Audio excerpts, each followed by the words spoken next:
Universidades sofrem com despreparo da educação básica. Alimentos orgânicos, uma tendência na busca por hábitos saudáveis. Museus sofrem com desinteresse da população. Brechós e sustentabilidade, uma receita rentável. E na dica de filme de hoje, uma história de dinossauros. Começa agora o Lente Aberta. Educação básica ruim gera universitário com menor rendimento. Como consequência, a tarefa de ensinar o primordial ficou para as universidades. Muitos estudantes que sonham com a universidade precisam de um reforço a mais ao chegar nesta etapa. E para isso, procuram por cursinhos pré-vestibulares ou preparatórios, como é o caso de Verônica. Quando eu terminei o ensino fundamental e médio, que eu fiz 2 anos de cursinho para tentar alguma bolsa, ou na faculdade privada, ou entrar numa pública. Mas só assim que eu consegui ter algum ensino além do ensino médio. Diferente de Verônica, Igor fez o ensino fundamental e médio em escola particular. Ele acredita que, por causa disso, não tem tantas dificuldades em acompanhar o curso superior. Hoje está muito precário, né, o ensino público brasileiro. Mas vai de esforço de cada um. Apesar de ter feito técnico, eu consegui passar em uma universidade federal, mas por motivos maiores não consegui ir. Os investimentos do Brasil em educação são baixos e pouco eficientes. Mais da metade dos jovens acima dos 25 anos não possuem diploma do ensino médio, segundo a OCDE, Organização para a Cooperação e o Desenvolvimento Econômico. E o resultado disso é que as universidades acabam assumindo a responsabilidade de preparar as novas demandas da sociedade. O professor Toninho, mais antigo em atividade nesta universidade, qualifica de forma negativa o ensino público brasileiro. Para ele, alternativas como aulas extras de apoio pode amenizar a dificuldade dos alunos que ingressam no ensino superior. O ensino estatal piorou demais, principalmente nos últimos anos, no abandono geral. O professor perde os sentidos, a vontade. De fato, fica difícil um trabalho desse. O desafio hoje é muito maior, né? Desnível grande, prejudica a turma toda. Para essa professora, alcançar um bom rendimento dos alunos é uma tarefa difícil e não ocorre apenas em sala de aula. Depende de um esforço conjunto entre professor e aluno. Dificuldade tem. Quando a gente percebe que algum aluno ele não consegue resolver algumas questões que a gente propõe, algumas estratégias. O trabalho em grupo, um trabalho mais voltado para esse aluno, a indicação desse aluno para fazer um outro programa de acompanhamento.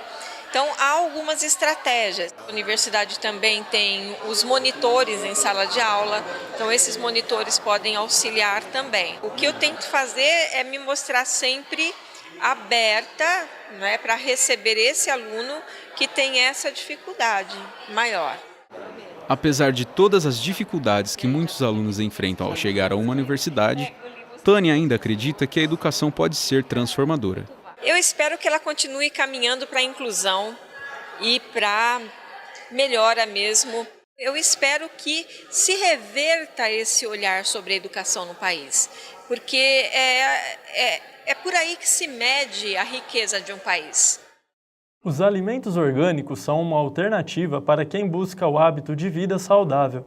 A equipe do Lente Aberta foi conhecer o que pensam produtores, vendedores e consumidores. Confira! O assentamento Mário Lago, em Ribeirão Preto, há 16 anos conta com produtores de alimentos orgânicos, como o Zaqueu, que além de praticar uma agricultura sem agrotóxicos, também se preocupa com o meio ambiente. E é essa a proposta do movimento de todos os assentados aqui, de produzir nos sistemas de agroflorestais, um sistema que produz comida de verdade, comida saudável e não envenena o meio ambiente, né? Segundo o Ministério da Fazenda, esse tipo de agricultura é conhecido como orgânico. Ele cresce mais de 30% por ano e tem um faturamento acima de 2 bilhões de reais. Egberto vende produtos orgânicos há mais de 10 anos. Mesmo com os preços mais elevados, o comerciante diz que vale a pena investir nesses alimentos. Uma das coisas que eu acho assim no orgânico que é principal é sabor. Sabor, não vamos nem falar em termos de medicina, né, que não tem agrotóxico, né, que é melhor para a saúde, não. O sabor dele é muito diferente, é muito bom. O mercado dos orgânicos atrai muitas pessoas preocupadas com uma alimentação livre de componentes químicos, como é o caso de Gustavo, que prioriza esses alimentos no cotidiano dele.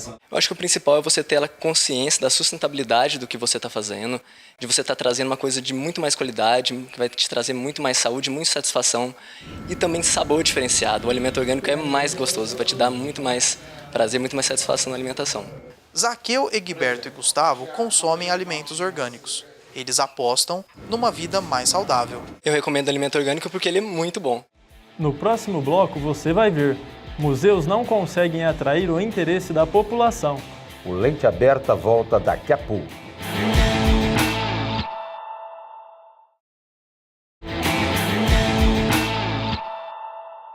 O incêndio no Museu Nacional do Rio de Janeiro trouxe para discussão a situação dos museus em Ribeirão Preto.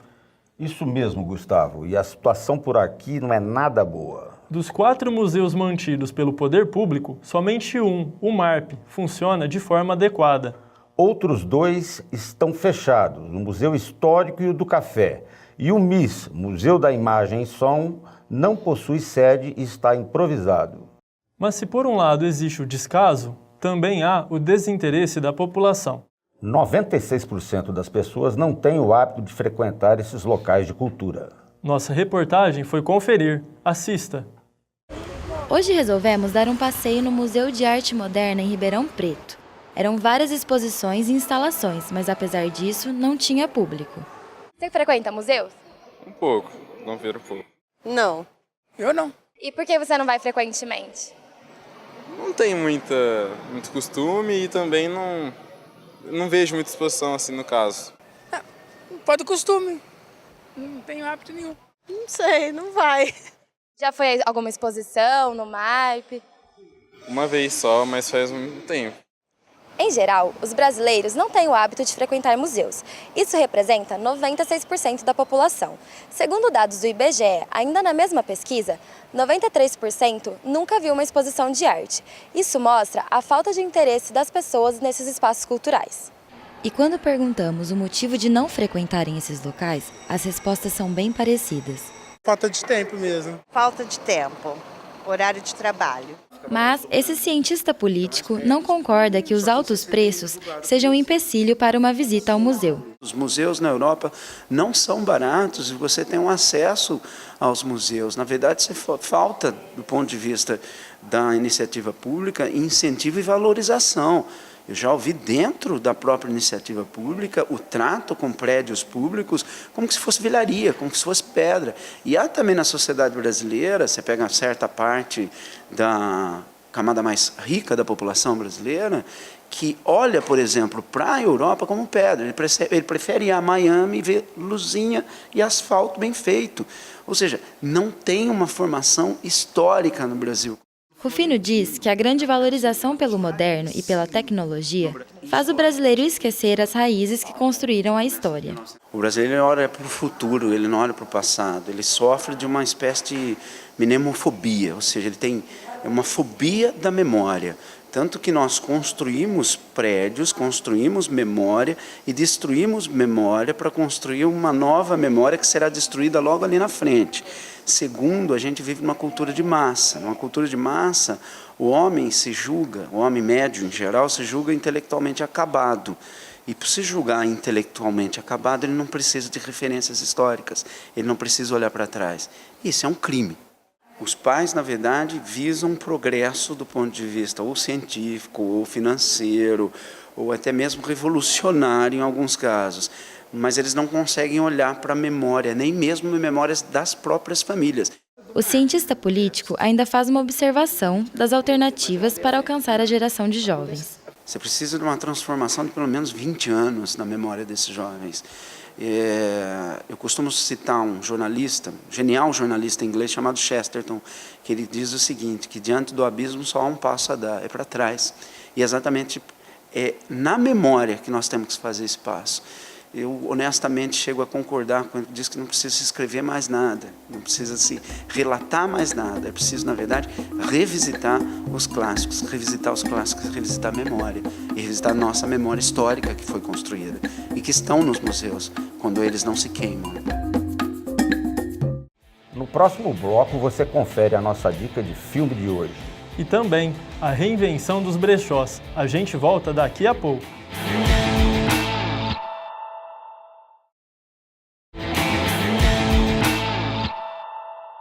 Os brechós, principalmente na área da internet, estão cada vez mais populares. Além de economizar, eles são uma alternativa para quem busca um estilo de vida sustentável. Crislaine sempre foi apaixonada por brechós e, como tinha um guarda-roupa abarrotado, decidiu ela mesma montar o próprio negócio. A ideia começou junto com uma amiga, Bruna, e a gente iniciou em abril, maio desse ano. A gente é muito louca do brechó, né? Então, falou, vamos, por que não vender nossas roupas? Então, como a gente tinha muitas roupas, muita coisa, a gente juntou, falou, vamos lavar, passar certinho. Criei uma página no Instagram, no Facebook. Iniciamos. Na verdade, o começo foi assim, vamos ver se dá certo, vamos ver se dá certo, né? E deu. Assim como Crislaine, Mariana também sempre comprou muita roupa. A opção foi investir em um brechó online. Além de reciclar, ajudou na atividade de fotógrafa. Eu resolvi unir o útil ao agradável, porque moda e fotografia tem tudo a ver. Aí eu já uso as roupas para divulgar o meu trabalho como fotógrafa e tanto o brechó, fazendo editoriais para o brechó também.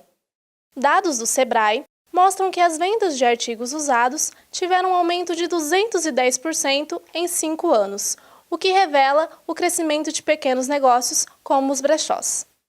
Além de ser uma forma de dispensar as roupas usadas, o brechó tornou-se também uma alternativa de negócio sustentável. Essa onda de sustentabilidade está muito em alta. Então, não só comprar em brechó, mas eu não usar um canudo quando eu for tomar um refrigerante, pensando nas consequências disso. Então, hoje em dia, o brechó ele não é somente comprar roupas usadas porque é mais barato. Não, é realmente um estilo de vida. Essa economista diz que o mercado de brechós cresce não apenas porque se tornou um bom negócio, mas também porque a consciência de consumo está mudando. Existe a questão do consumo e da oferta não no sentido de produção, né? Porque quem vai para o brechó, o produto já foi usado, geralmente, então ele vai para uma segunda fase, né? Onde as pessoas acabam comprando. Então, existe esse rodízio, vamos assim dizer. As pessoas estão tomando consciência da questão do meio ambiente, customização, o reciclar a roupa. Então, nessa de passar para o outro, eu estou respeitando até a natureza. Então, por isso que ele acaba circulando, ele consegue girar na economia. Apesar do mercado de brechós estar aquecido, ainda há preconceitos na compra de produtos usados. Eu acredito que o pessoal prefere muito mais ir no shopping porque é mais fácil. Então tem um pouquinho de preconceito. Nós sentimos que ainda as pessoas têm um preconceito, falam, são roupas usadas, tem aquela história de roupa de defunto e tal, mas não é isso. Se eles divulgarem melhor, acredito que as pessoas passem a olhar o brechó de outra forma e não com aquela cara feia do tipo, o brechó é só roupa velha, roupa usada, não. Mariana acredita que ter um bom estoque de roupas resulta em venda garantida. Por isso, agora aposta na expansão do negócio para uma loja física. Então, na realidade, como eu vou abrir o estúdio, eu trouxe as roupas para usar aqui também, para as clientes que forem fotografar. O pessoal sempre me pede para experimentar roupa também em Ribeirão, e como eu não tinha loja física, acabava não comprando, porque não dava para experimentar, e agora dá. Procurando um filme para assistir? A nossa dica é um filme que completou 25 anos de lançamento. E mesmo depois de tanto tempo, ainda atrai muitos fãs. Isso mesmo, Edson. Vocês vão conferir agora no quadro Mandando Ver, com Edson Pegrussi e Flávia Coutri.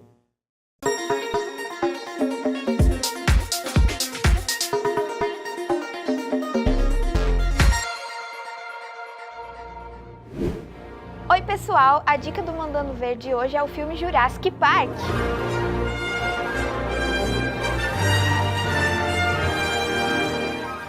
O longa lançado em 93, dirigido por ninguém mais, ninguém menos do que Steven Spielberg, é baseado no livro de Michael Crichton e ganhador de 3 Oscars.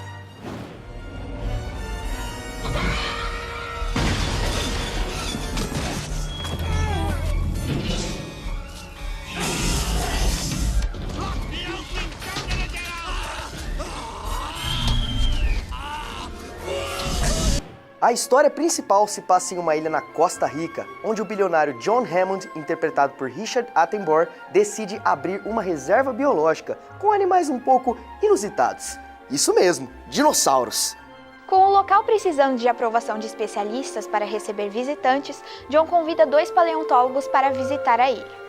Alan Grant, interpretado por Sam Neill, e Ellie Sattler, interpretada por Laura Dern. Também estão no elenco Jeff Goldblum e Samuel L. Jackson. I own an island off the coast of Costa Rica. I've leased it from the government and I've spent the last 5 years setting up a kind of biological preserve.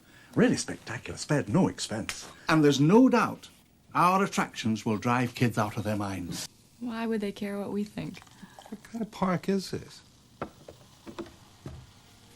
It's right up your alley. A ideia inicial era para que a visita fosse apenas uma excursão, mas uma falha no sistema de segurança provocada de forma intencional deixa os dinossauros à deriva, incluindo um grupo de raptores e um tiranossauro.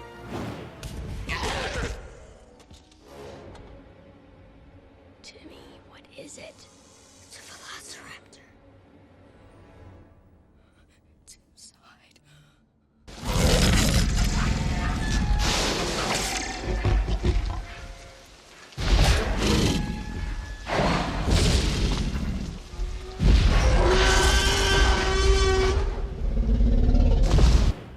Resultado, o passeio no parque, que pode ser o último de suas vidas, acaba se transformando em um verdadeiro pesadelo, cercado de répteis sanguinários.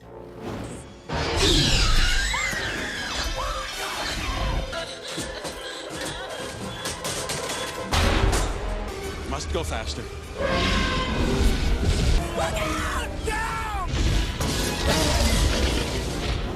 E para quem nunca assistiu o filme, já prepara a pipoca e o refrigerante, pois a série conta com 5 longas e uma sequência confirmada para 2021 pela Universal Pictures. The door locks. Ellie, boot up the door locks.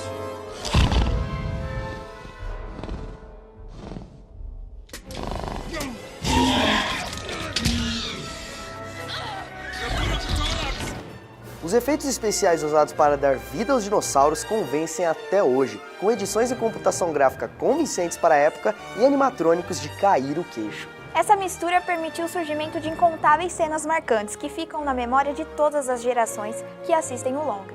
Em 2018, o filme foi reprisado em alguns cinemas pela comemoração dos 25 anos da franquia.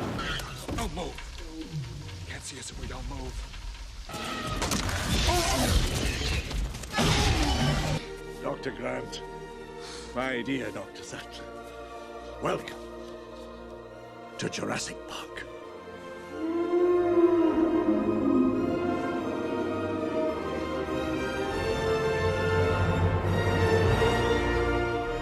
Gostou? Divirta-se! O parque está aberto. Corre, não perca essa dica. Até a próxima, galera! Tchau!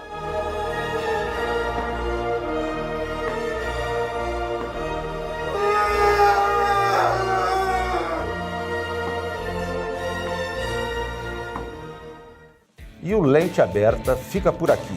Até o próximo programa. Tchau!